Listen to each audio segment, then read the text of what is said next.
All right. And the fundamental theorem of calculus part 2 is going to be what allows us to evaluate what we call definite integrals. All right, so let's start with this. This is an accumulation function I'm calling g of x. And we found that in the last lesson by the fundamental theorem part 1, that if I take the derivative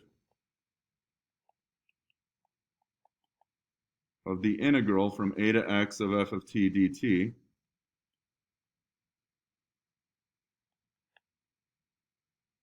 I end up with f of x, meaning derivatives and integrals are inverse operations.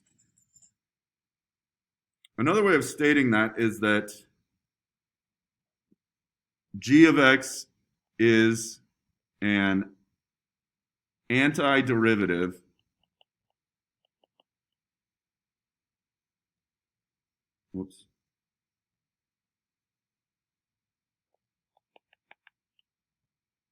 of f of x.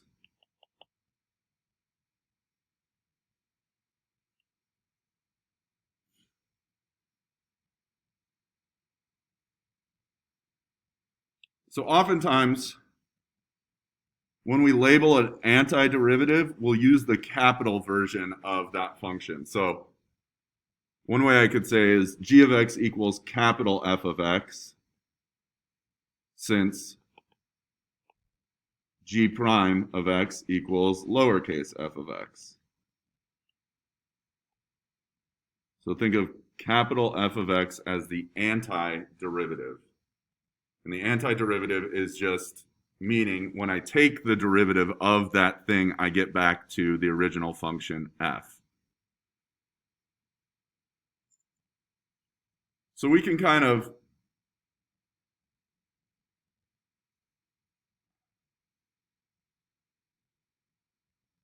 I'll give you just a couple of quick examples. So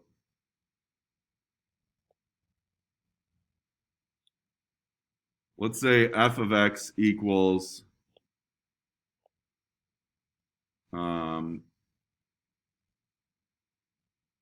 2. Can anybody think of, and I want you to work backwards, what an antiderivative of 2 would be? Meaning, I want to think of the function such that if I take its derivative, I get 2. 2x. Good. 2x, right? Because the derivative of 2x, so capital F prime, gives me 2, which is lowercase f.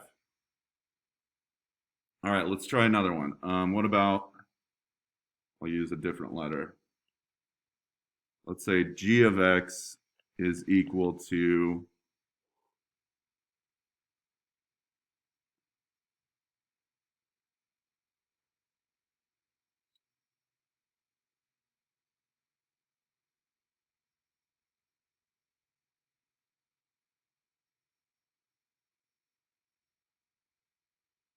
uh, 3x squared. What's capital G of x? So what's the antiderivative of g? Such that when I take the derivative of capital G, that gets me back to lowercase g. Good. Maisie says x cubed. I agree, because when I take the derivative of capital G, that gives me 3x squared, which is lowercase g. So that's all antiderivatives are. We're working backwards, right? So that when we take the derivative of the antiderivative, it gives us the original function. All right. So now we're going to develop the fundamental theorem of calculus part 2.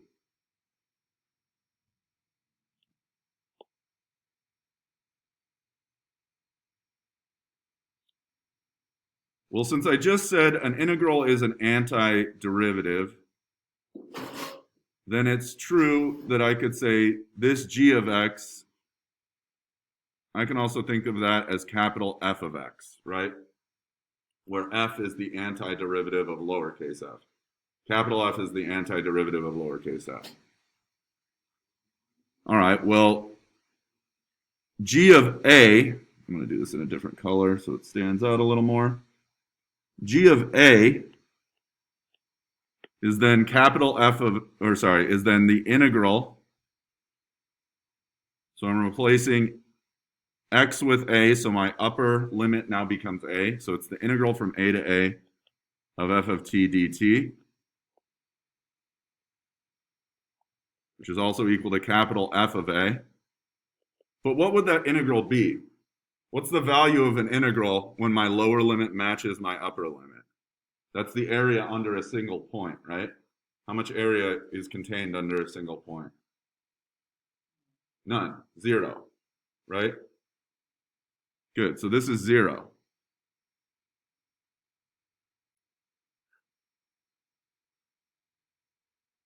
All right. What if I did g of a, which I already know to be 0, minus g of b?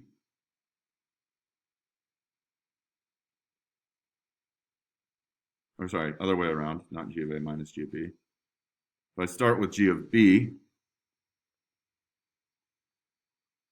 minus g of a, well, we already know g of a is 0. So this is really just the integral from a, and based off this endpoint, from a to b of f of t dt. And again, the g of a is inconsequential because we already just proved that that's equal to 0.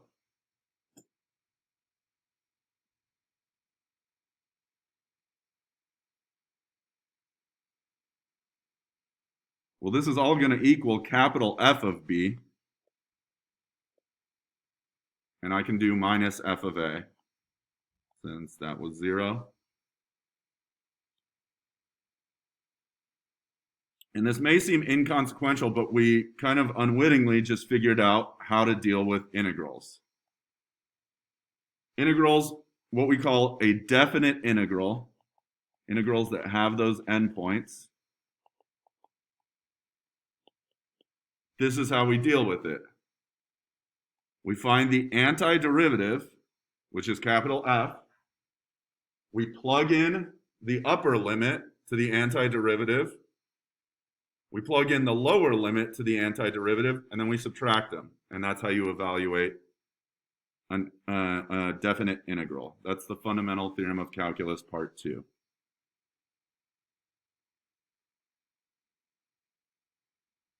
So capital F is the antiderivative of lowercase f.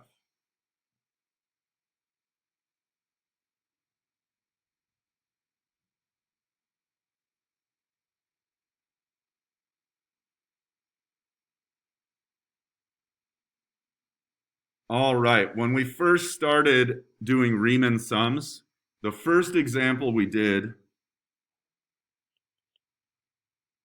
was trying to basically evaluate the area under the curve of x squared between 0 and 1. So it would be the integral between 0 and 1 of x squared. Now,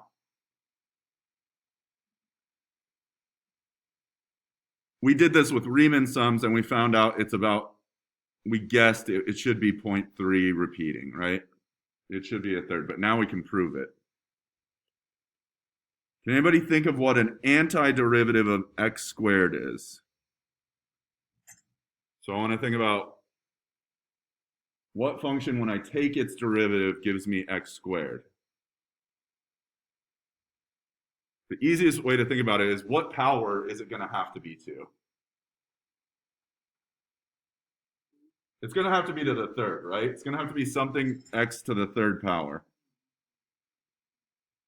It's going to have to be x to the third, but it can't just be x to the third, because when I take the derivative of that, that gets me 3x cubed, or 3x squared. And I don't want 3x squared, I want just x squared. So I think I heard you say it, Dylan. What coefficient do I need? Good. So if I put that 1/3 in front, then when I take the derivative of this, it gets me back to here, right? So 1/3 x cubed is an antiderivative of x squared. So the fundamental theorem of calculus says, first find that antiderivative. Good, check, we're done. The notation you can use when you've found the antiderivative, but you haven't yet applied the limits, we generally will put a bar out front and put the limits there. So 0 and 1. So I've found the antiderivative, I just haven't plugged in the limits yet. You'll see this notated a few different ways. Sometimes people will use a half bracket, or you can put it in a full set of brackets. Either of those three ways is acceptable, and you'll see them used interchangeably. This just says, again, I found my antiderivative, but I have not plugged in my limits of integration yet. All right, so now I plug in my limits of integration. Plug in 1. Plug in the lower one. And subtract. Always top one minus the bottom one. So this is 1/3 times 1 cubed minus 1/3 times 0 cubed, which simplifies to exactly 1/3. So the area under x squared between 0 and 1 is 1/3.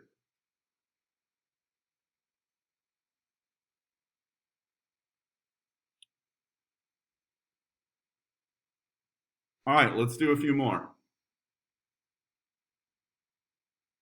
Same idea. First, find the antiderivative.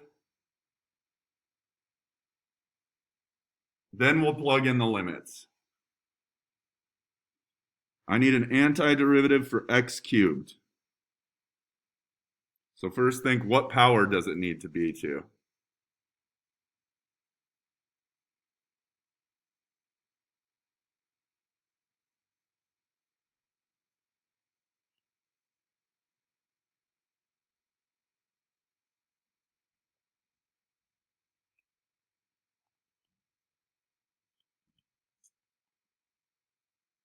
Mazie says 1/4 x to the 4th. Do we agree? Will that do it? Yeah.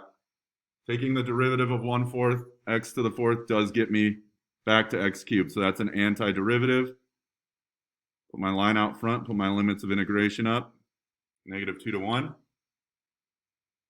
Then you plug in the top one, plug in the bottom one, and subtract. So it's going to be 1/4 times 1 to the 4th minus 1/4 times -2 to the 4th. That's 1/4 minus, what's 2 to the 4th? 16?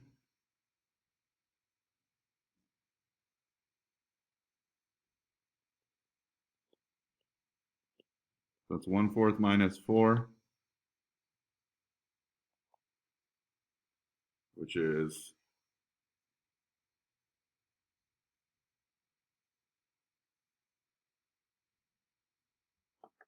-3.75.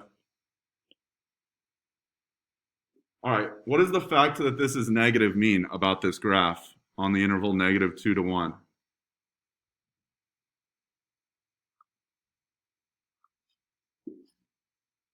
Dylan, Henrietta, what does the negative tell us is going on with the graph?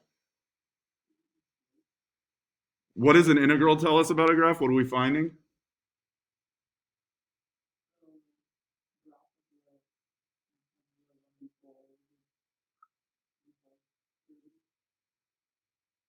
Okay, you're thinking analytically, like in terms of the algebra, but derivative is the slope, right? Integral is the area, yeah?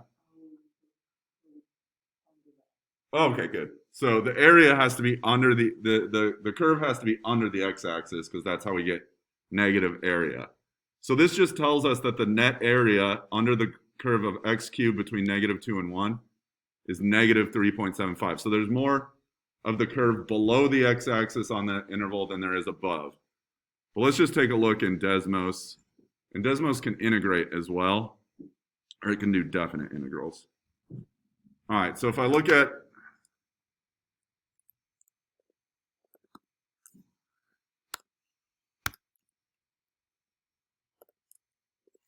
all right, so there's my curve.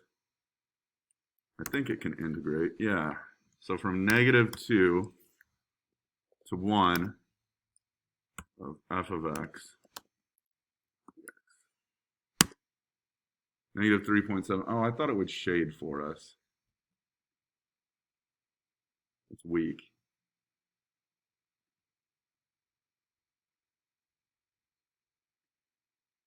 Bro, come on. You're not going to shade it?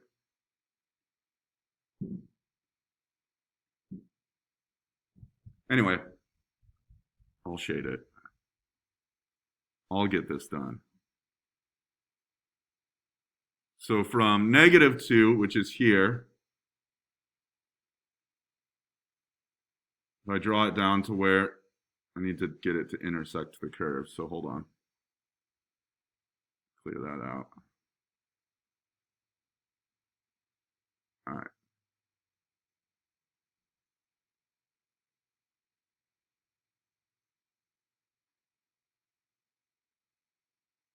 Okay.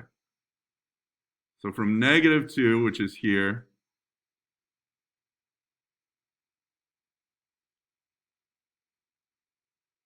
there we go. All of that area is below the x-axis. So that's all going to be interpreted, right, as negative area. And then to 1 is right here. That's all positive area. So there's much more negative area than there is positive area. Thus, I get a negative net area. Does that make sense? Okay.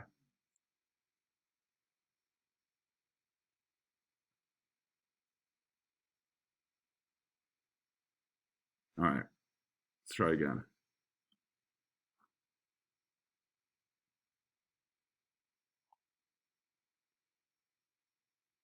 Oh, we already did this. I already spoiled this. Find the area under the parabola from 0 to 1. Parabola y equals x squared. So again, that would just be integral 0 to 1 of x squared dx. Dylan pointed out that the antiderivative would be 1/3 x cubed, 0 to 1. Plug in 1. Plug in 0 and subtract. We get 1/3.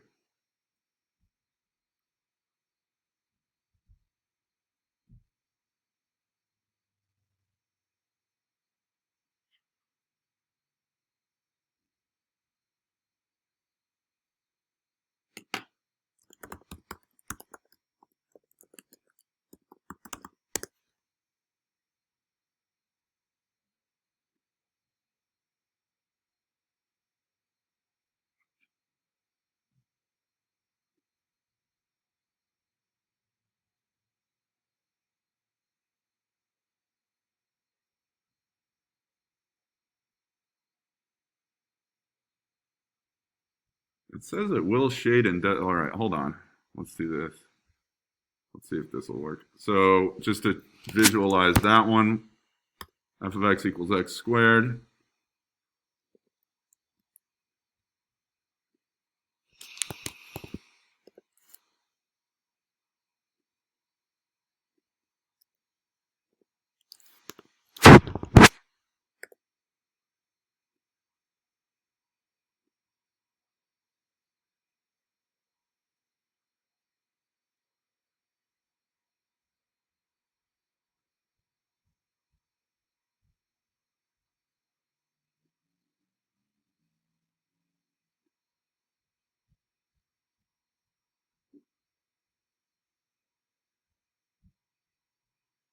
Bro, it's not shading.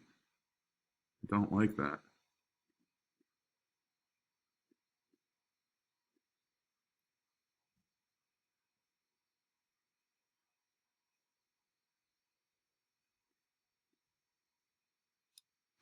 And an integration template will appear. Hold on one second. You can also insert this template from the Desmos keypad under the Functions and Miscellaneous. 0 to b, where b is between 0 and pi over 2. So area under a curve is an integral. And I just want to find it from 0 to pi over 2 of cosine x dx.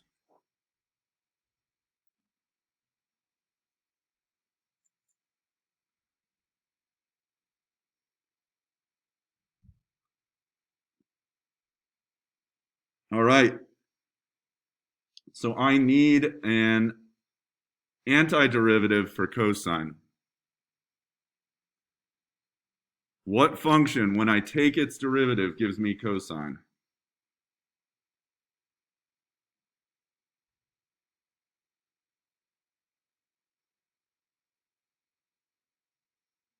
Sine, right? I agree. The derivative of sine is cosine. So the antiderivative of cosine is sine.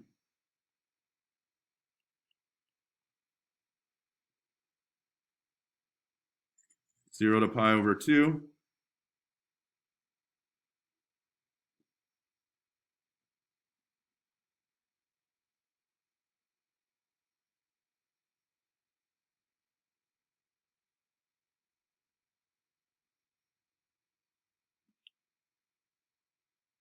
And then plug in pi over 2, sine of pi over 2, minus sine of 0. So here we can think about our unit circle.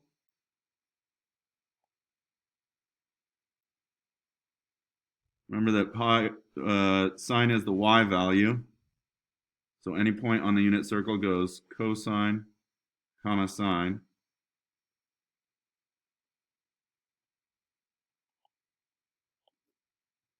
So that's 0, and that would be the point 1, 0. And up here is pi over 2, and that would be the point 0, 1. All right, so sine at pi over 2 is 1. So I just get 1 minus sine at 0 is 0.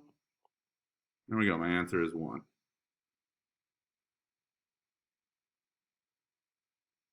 Again, we can check that in Desmos with a lack of shading. Just change f of x to be cosine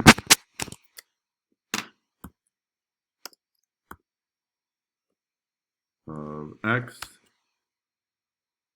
Get rid of these sliders. And I want from 0 to pi over 2. We get an answer of 1. So that's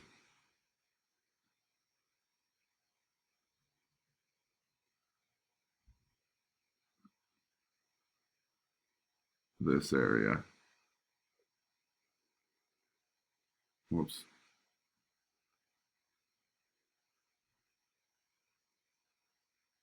Everything inside here.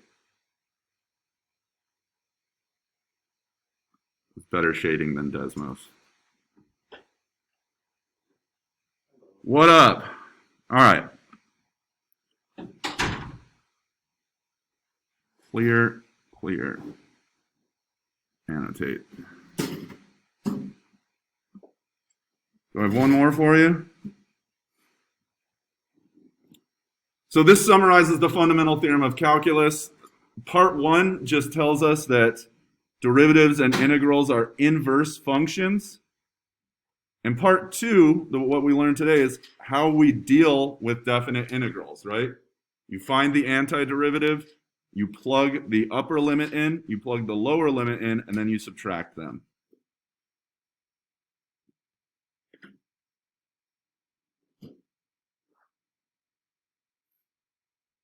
Oh, so here's another multiple choice question from your from the AP exam. And then I'll take a moment to go over some of those problems that you should now be able to do from the 6.4 problem set right after this.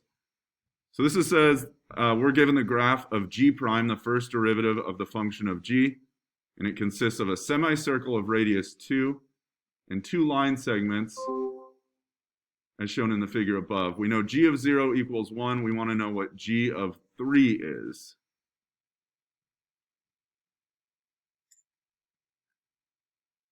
All right.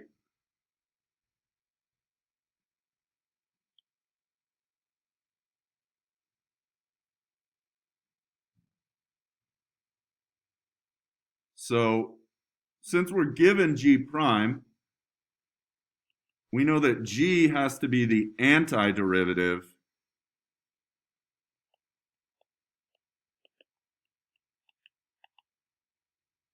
of g prime.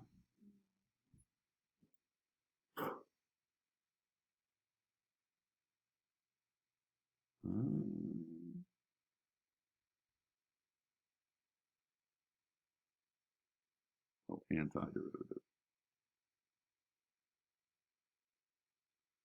And so here's one thing that we know, right? If I took the integral, let's say from 1 to 3 of g prime,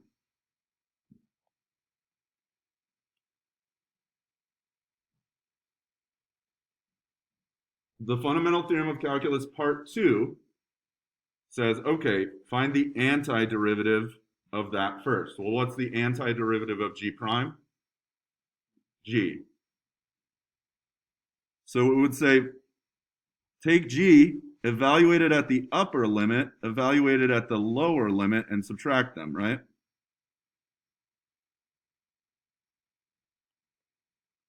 But we can also interpret that as an area, right? This represents the area under the curve of g prime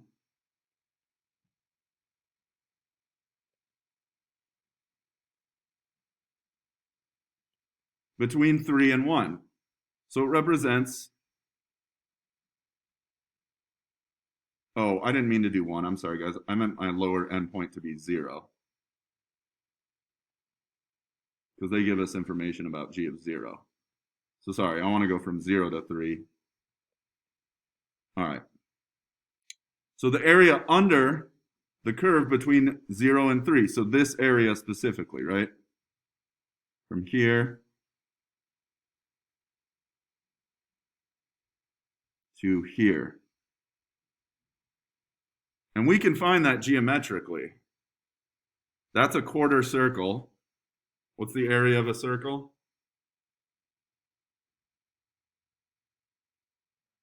Pi r squared. So this is going to be pi r squared over 4. What's the radius of that particular circle? 2. So this is 4 pi over 4, or pi. And then this is just a triangle. So half base times height, which is going to be half 1 times 2, which is 1, right? So that total area is pi plus 1. Do we agree? All right, so that integral is equal to pi plus 1, which tells us that g of 3 minus g of 0 equals pi plus 1. But they tell us what g of 0 is. What's my value of g of 0? 1. So g of 3 minus 1 equals pi plus 1. So g of 3 has to be pi plus 2, yeah? Just add 1 to both sides. All right.